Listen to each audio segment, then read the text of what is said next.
Halo semua, kami dari kelompok 7 akan membahas materi mengenai emotional message. Mengkomunikasikan emosi atau perasaan bukanlah suatu hal yang mudah, karena seringkali pikiran kita menjadi bingung saat kita sedang sangat emosional. Ini juga menjadi sulit karena kita tidak pernah belajar dan memahami bagaimana cara untuk mengkomunikasikan emosi itu sendiri. Mengkomunikasikan emosi itu penting, karena jika perasaan itu hilang atau tidak diekspresikan, maka komunikasi itu akan gagal. Karena ekspresi emosional juga merupakan bagian dari komunikasi. Sebelum membahas lebih jauh, kita pahami dulu prinsip-prinsip umum dari emosi dan pesan emosional. Terdapat 9 prinsip emosi dan pesan emosional. Yang pertama, emotions occur in stage. Emosi terjadi secara bertahap ketika kita sedang mengalami rangsangan emosional. Kebanyakan orang-orang mengidentifikasi tahap-tahapannya sebagai berikut. Suatu peristiwa terjadi, Anda mengalami emosi seperti kejutan, kegembiraan, atau kemarahan. Anda merespons secara fisiologis seperti jantung berdetak cepat, wajah memerah, dan sebagainya. Berbeda pendapat dengan teori James and Lange, tahap emosi yang terjadi adalah sebagai berikut. Suatu peristiwa terjadi, Anda merespons secara fisiologis, kemudian Anda baru mengalami emosi, misalnya sedih atau senang.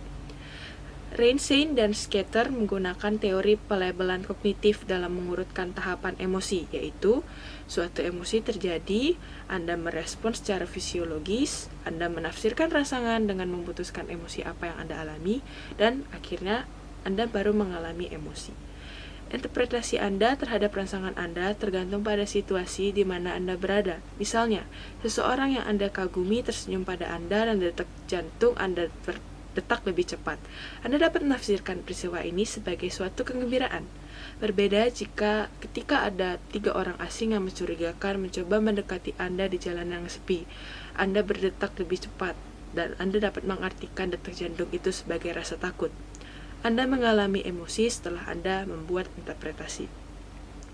Yang selanjutnya, emotions may be primary or blended.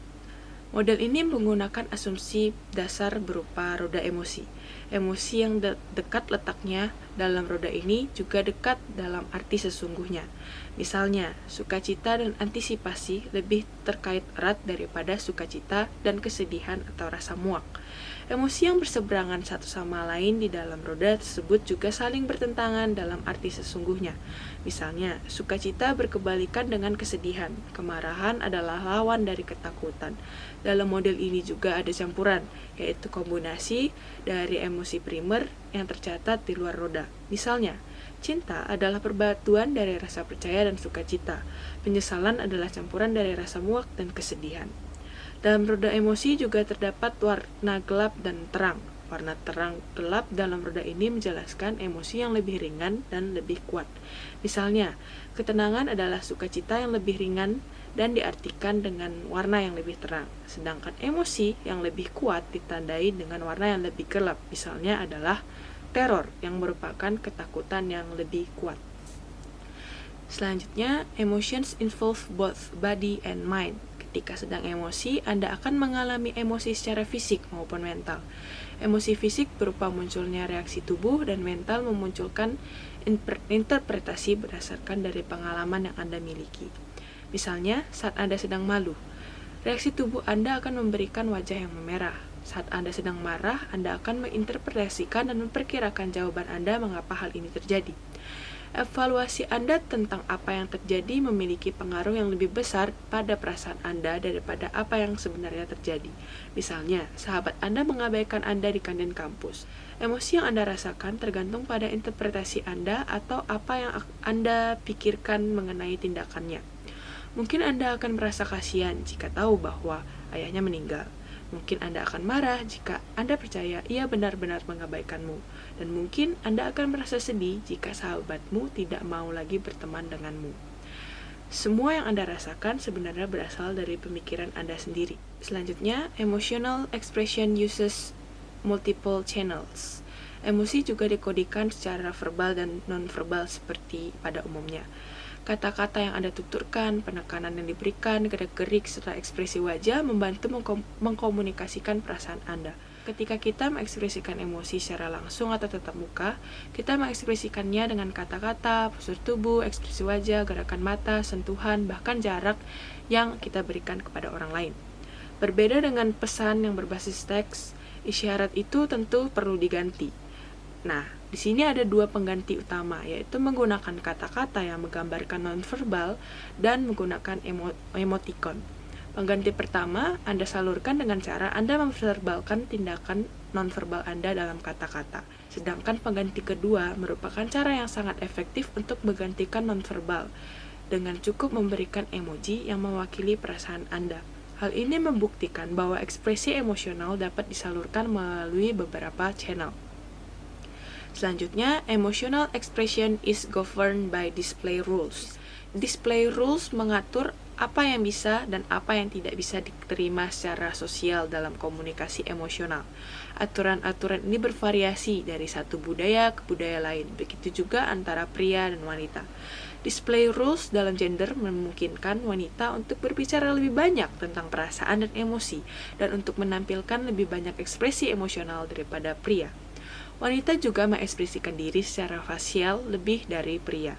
Wanita diperbolehkan untuk mengekspresikan emosi dan menangis, sementara pria mungkin akan dikritik jika seperti itu. Pria lebih memungkinkan untuk mengekspresikan kemarahan dan agresi daripada wanita. Begitu juga wanita lebih efektif dalam mengkomunikasikan kebahagiaan dan pria lebih efektif dalam mengkomunikasikan kemarahan. Wanita juga lebih banyak menangis daripada pria.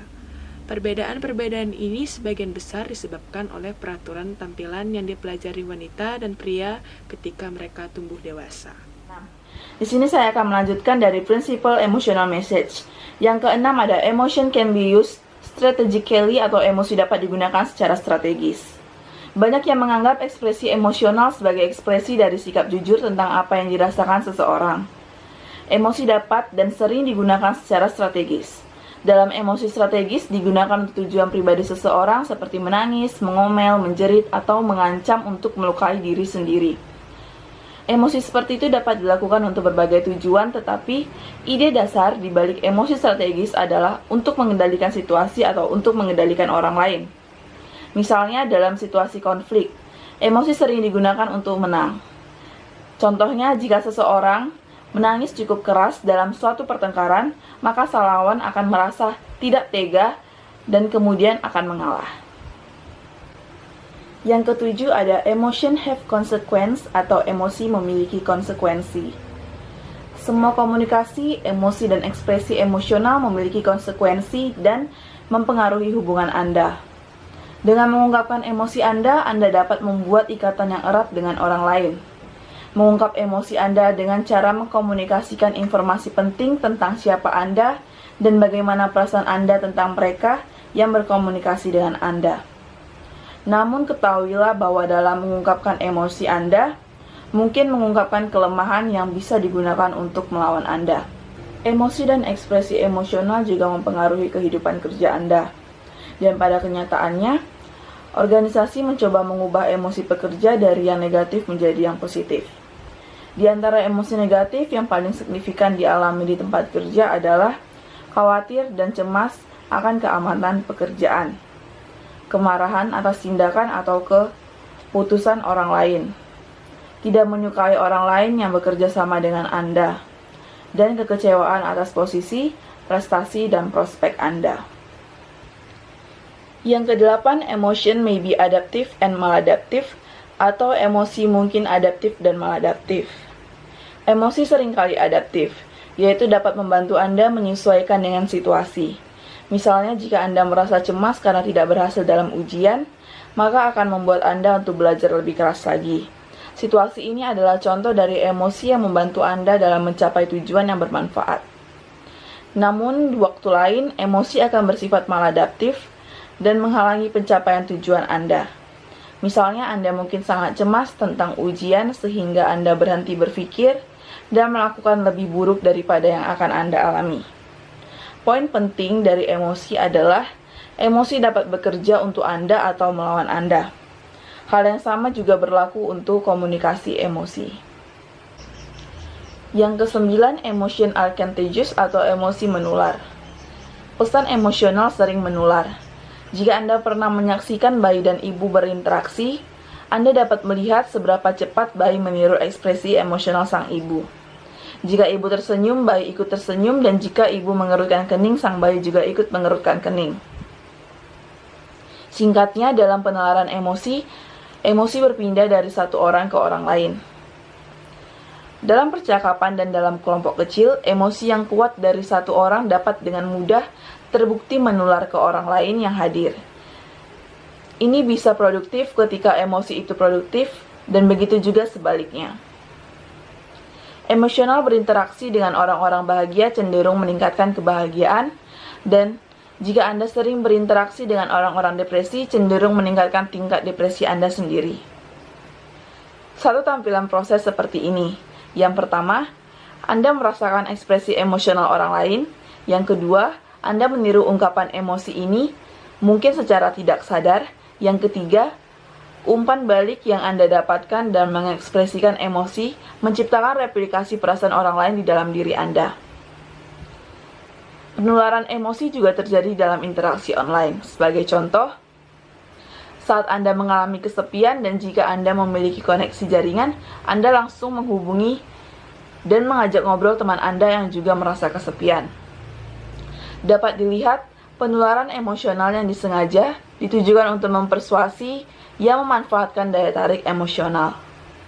Salah satu daya tarik populer yang sering digunakan organisasi dalam penggalangan dana untuk anak-anak yang membutuhkan adalah emosi kasihan. Sekarang saya akan menjelaskan tentang obstacles to communicating emotions atau hambatan-hambatan dalam mengkomunikasikan perasaan atau emosi kita. Jadi, di sebuah hubungan, mengekspresikan perasaan atau emosi kita itu merupakan bagian yang paling penting, tapi juga sulit untuk dilakukan karena hambatan-hambatan berikut ini. Yang pertama yaitu personality factors atau faktor kepribadian. Kepribadian seseorang itu mempengaruhi emosi yang dirasakan atau perasaan yang dirasakan. Sejauh mana kita merasakan perasaan tersebut atau emosi tersebut itu penting untuk tujuan yang akan kita capai dalam sebuah hubungan atau dalam komunikasi.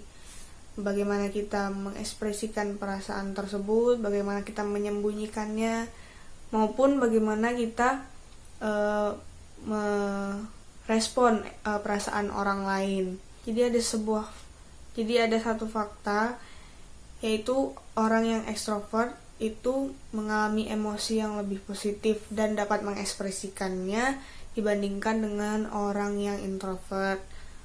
Menurut Nawi, Redzwan, dan Hamsan, orang yang terbuka dengan berbagai pengalaman itu mudah menyesuaikan diri dan cenderung menunjukkan hati nurani mereka akan lebih efektif mengekspresikan emosi dan merespon emosi orang lain. Contohnya nih, kita merasakan ketakutan saat berkomunikasi, seperti berbicara di konteks public speaking, sementara orang lain itu menanganinya dengan baik.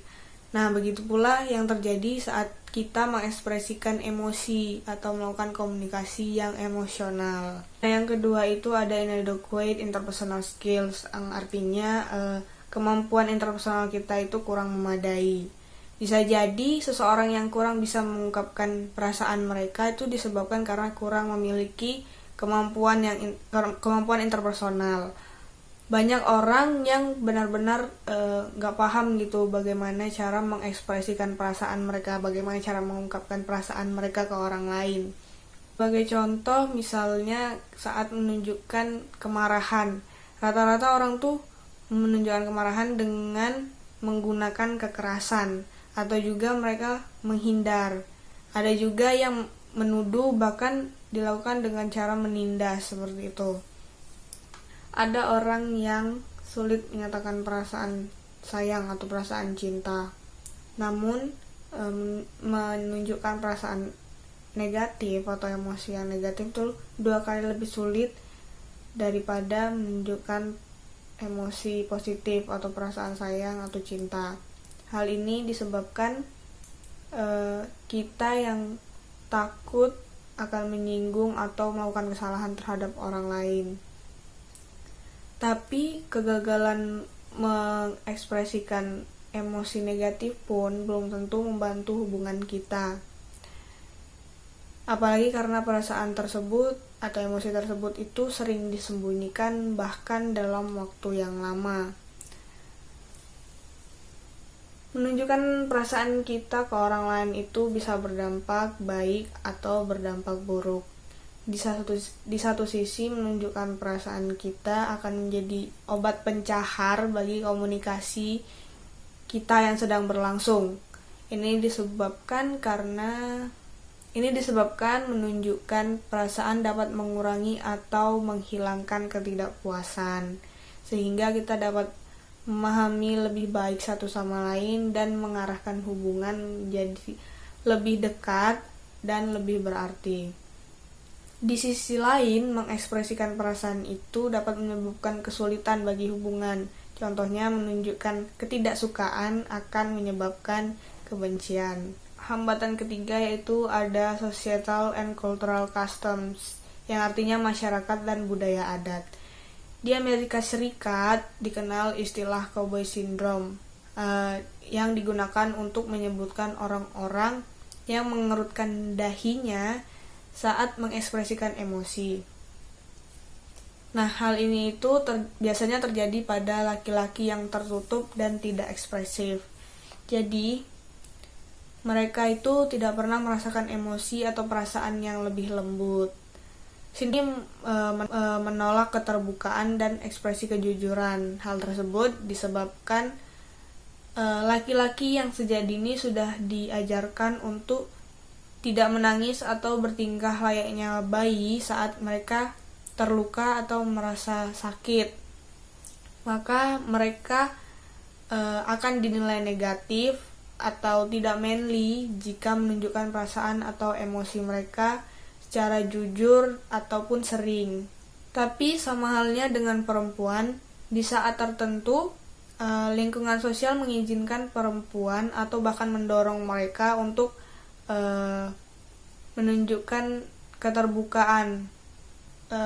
Tapi saat ini hal tersebut sudah berkebalikan, terutama untuk perempuan-perempuan yang bekerja di bidang yang berhubungan dengan kepemimpinan. Nah, tentu saja di setiap organisasi itu memiliki kebijakan tersendiri soal menunjukkan ekspresi.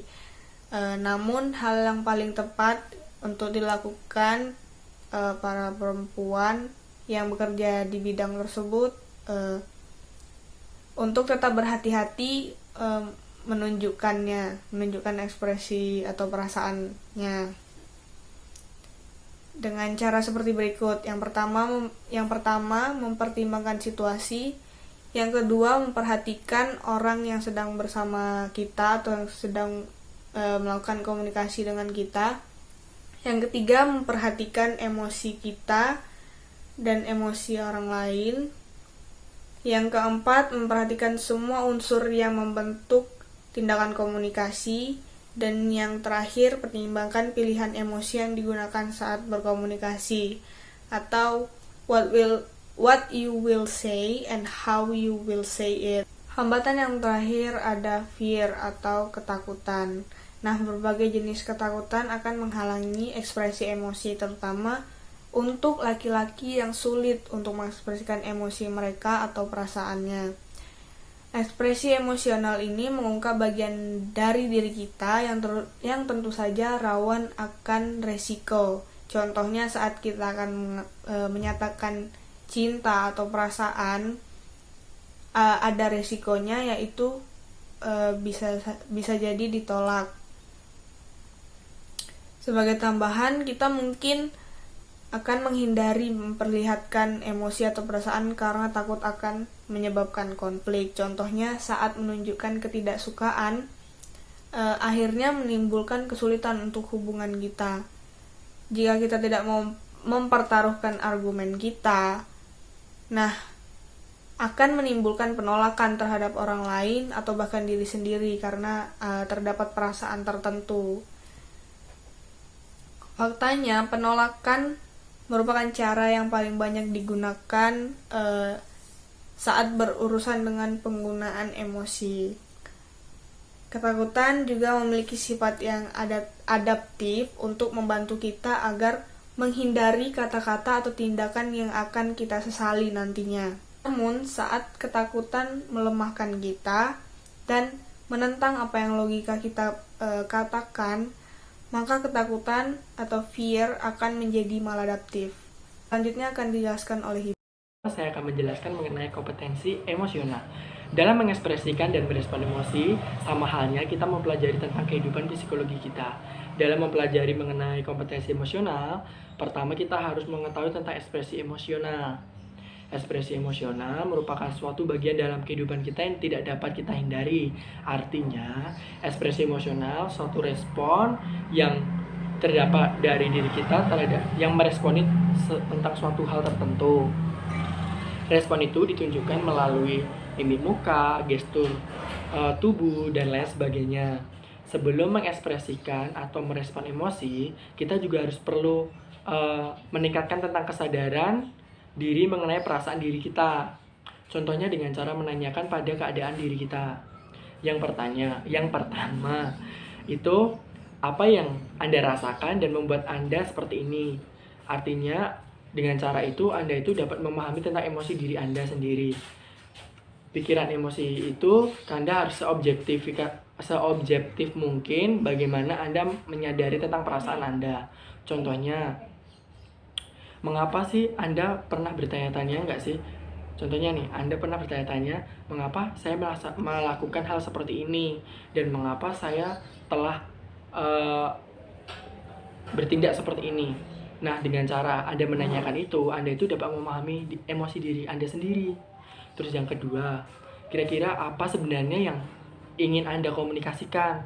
Dalam hal tersebut, Anda juga harus mengetahui apa sih yang ingin Anda komunikasikan. Apakah Anda berkomunikasi ingin menjelaskan tentang suatu hal tertentu atau memberikan kabar suatu hal tertentu.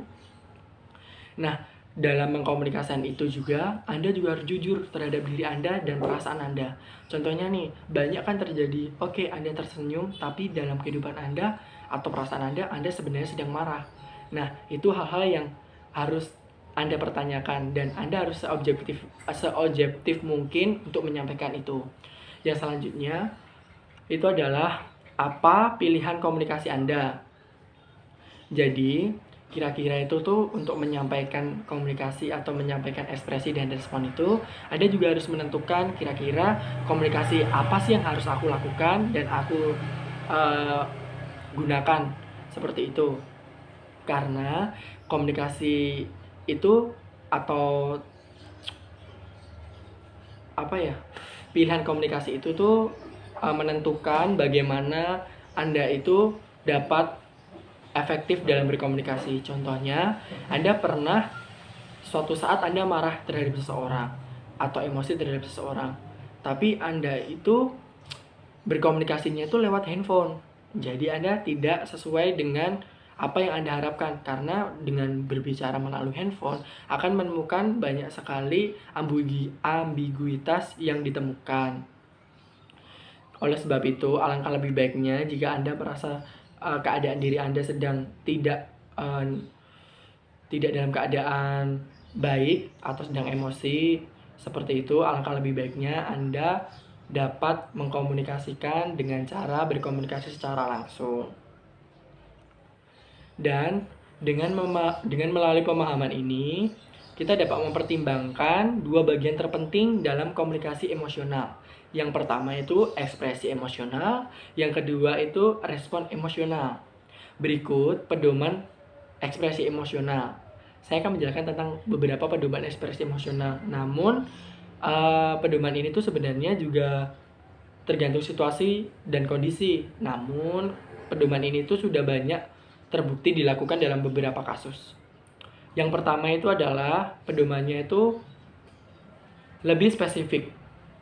Pertimbangkanlah semisal saya atau Anda merasa tidak enak dan Anda itu sering berkata, aku merasa bersalah karena mungkin Anda telah membohongi sahabat Anda. Lalu Anda juga harus menjelaskan pula tentang emosi yang Anda rasakan. Semisal Anda merasa sakit hati karena diajak seseorang, alhasil Anda merasa ingin menangis. Jadi Anda harus menjelaskan pula tentang ekspresi emosional Anda. Selanjutnya Anda juga harus menjelaskan pula tentang perasaan campur aduk yang Anda miliki sekarang.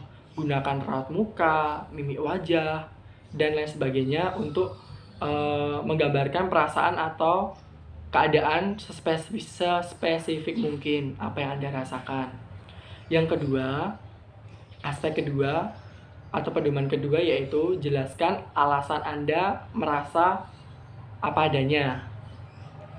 Yaitu artinya jika perasaan Anda dipengaruhi oleh seseorang atau suatu hal tertentu yang dilakukan atau dikatakan oleh orang lain yang Anda ajak bicara atau orang di sekitar Anda dapat mempertahankan pada diri Anda dan dapat mempertanyakan pada diri Anda mengapa perasaan itu Anda rasakan. Dan semisal contoh seperti ini. Anda merasa tertekan dan merasa terbebani dengan pertanyaan-pertanyaan orang di sekitar Anda. Contohnya, orang tua Anda dan keluarga Anda selalu mempertanyakan kapan Anda dapat menikah, karena mungkin usia Anda sudah mulai lebih dewasa. Mungkin itu sebatas pertanyaan awal-awalnya, namun lama-kelamaan pertanyaan itu tuh menjadi suatu beban dalam pemikiran Anda. Nah, oleh sebab itu, sebaiknya Anda dapat tetap menjadi diri sendiri dan menjelaskan apa adanya kepada orang yang mengajak bicara Anda tadi, orang tua atau lingkungan Anda tadi, tentang perasaan Anda yang sedang Anda alami. Sebenarnya Anda itu tidak suka atau Anda sedang merasa terbebani dengan pertanyaan itu. Selanjutnya, untuk pedoman yang ketiga itu atasi perasaan campur aduk. Jika Anda memiliki perasaan campur aduk dan Anda benar-benar ingin orang lain memahami perasaan itu, maka selesaikan perasaan itu secepat mungkin. Jangan diulur-ulur. Lalu Anda dapat menyelesaikan dengan orang yang Anda merasa, wah aku kok nggak enak ya, nggak ngobrol sama itu, atau aku pengen ngungkapin sesuatu sama orang itu. Ya secepat mungkin Anda harus segera menyampaikan itu. Selanjutnya, jika Anda sudah mengungkapkan perasaan campur aduk, aspek selanjutnya adalah dalam mengungkapkan perasaan di dalam dan di luar, cobalah untuk jangan emosi. Karena setiap berkomunikasi, jika kita tidak melakukan dengan pemikiran yang sehat atau netral, Anda akan menyelesaikan bukan untuk menyelesaikan masalah, tapi akan menimbulkan masalah-masalah yang lain. Terus aspek selanjutnya atau pedoman selanjutnya yaitu tanyakan apa yang Anda inginkan. Kira-kira itu Anda menginginkan apa dari harapan Anda itu? Apakah aku itu pengen menjelaskan ke orang kalau perasaanku itu seperti ini. Tergantung pada emosi yang Anda rasakan. Anda ingin pendengar mengambil peran tertentu atau hanya mendengarkan dari omongan Anda. Jadi Anda itu apakah berbicara pada orang itu tuh pengen didengar aja, pengen dapat pendapat, atau pengen semuanya, atau hanya ingin didengar aja. Selanjutnya, Anda juga harus menghargai batasan emosional. Setiap orang memiliki tingkatan toleransi yang berbeda untuk berkomunikasi terhadap emosional. Waspadai sinyal nonverbal yang memberi isyarat bahwa batasan sudah dekat. Juga perlu disadari bahwa Anda memiliki batasan toleransi tertentu untuk mengungkapkan perasaan Anda sendiri serta mendengarkan dan merespon emosi orang lain. Jadi setiap orang itu tuh memiliki keinginan atau batasan dalam emosional. Jadi kalau Anda contoh nih semisal, wah aku sedang berbicara sama orang tentang menanyakan suatu hal yang privasi, tapi orang tersebut menunjukkan seperti tidak mau dipertanyakan atau diberi pertanyaan tentang hal privasinya dia. Jadi ya tolong jangan dipaksa untuk mereka dapat dikulik lagi atau ditanya-tanya tentang masalah privasinya dia. Selanjutnya itu Anda juga harus memiliki perasaan Anda sendiri. Dalam ini artinya itu Anda dapat mengambil tanggung jawab pribadi untuk perasaan Anda. Contohnya Anda berkata kepada seseorang tentang, kamu membuatku marah. Dalam pembicaraan ini Kan Anda menyalahkan orang lain atas apa yang dirasakan.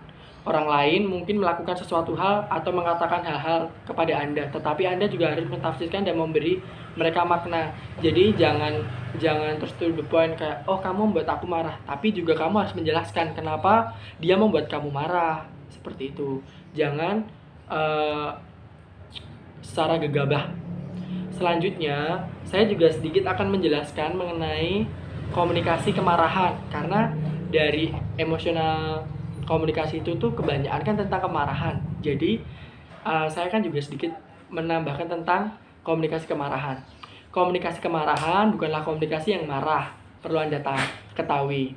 Dapat dikatakan komunikasi kemarahan harus tetap tenang dan tidak memihak.